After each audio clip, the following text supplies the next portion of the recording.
आदाब, मैं आगा खुर्शीद खान। लोकसभा चुनाव 2024 का 7वां आखिरी चरण आज यानी शनिवार 1 जून को संपन्न होने वाला है।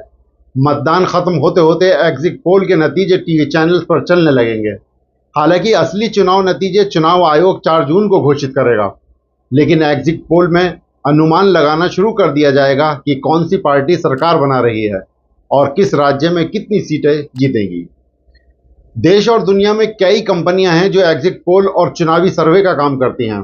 अलग अलग एजेंसियां अपने अपने आंकड़े देश की जनता के सामने रखेंगी, फिर इनका मिलान असली वाले चुनावी नतीजों से किया जाएगा।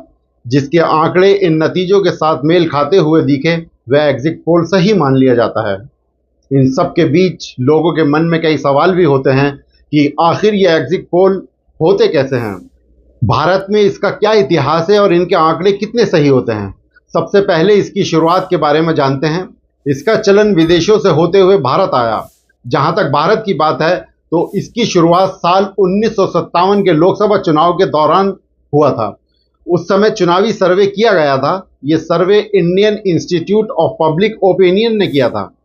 इसके बाद 1980 और 1984 के दौरान भी सर्वे किया गया। औपचारिक तौर पर साल 1996 में पहली बार एग्जिट पोल की शुरुआत हुई, जिसे centre for the study of developing society CSDS ने दूरदर्शन के लिए किया था। इस एग्जिट पोल में बताया गया कि अमुक पार्टी चुनाव जीतेगी और हुआ भी ऐसा ही। जिसके बाद से देश में एग्जिट पोल का चलन बढ़ गया। फिर जब प्राइवेट चैनल अस्तित्व में आए तो साल 1998 में पहली बार किसी निजी चैनल के लिए एग्जिट पोल किया गया।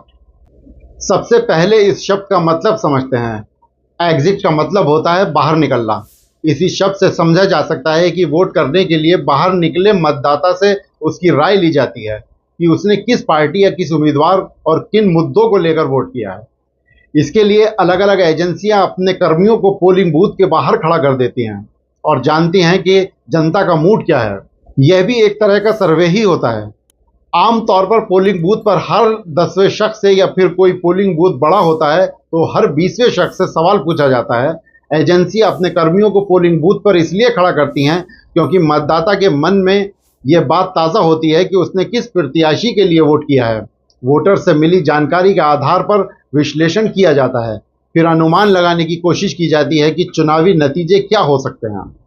अब सवाल यह उठता है कि एग्जिट पोल के आंकड़े कितने सही होते हैं। इस बात की गारंटी नहीं है कि एग्जिट पोल के जो नतीजे हों वो सही हों।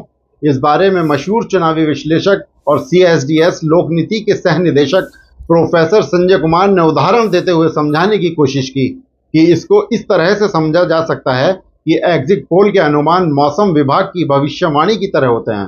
कई बार एकदम सटीक बैठते हैं तो कई बार इसके आसपास और कई बार स्थिति बिल्कुल उलट होती है। वो बताते हैं कि एग्जिट पोल में 2 चीज़ों का अनुमान लगाया जाता है।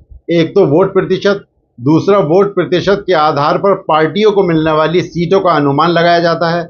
इसके साथ वो इस बात को भी दोहराते हैं कि एग्जिट पोल पर भरोसा करने वालों को ये बात नहीं भूलनी चाहिए कि 2004 में सभी एग्जिट पोल्स में बीजेपी की सरकार बनते हुए दिखाई गई थी, लेकिन इसका नतीजा एकदम उल्टा आया था।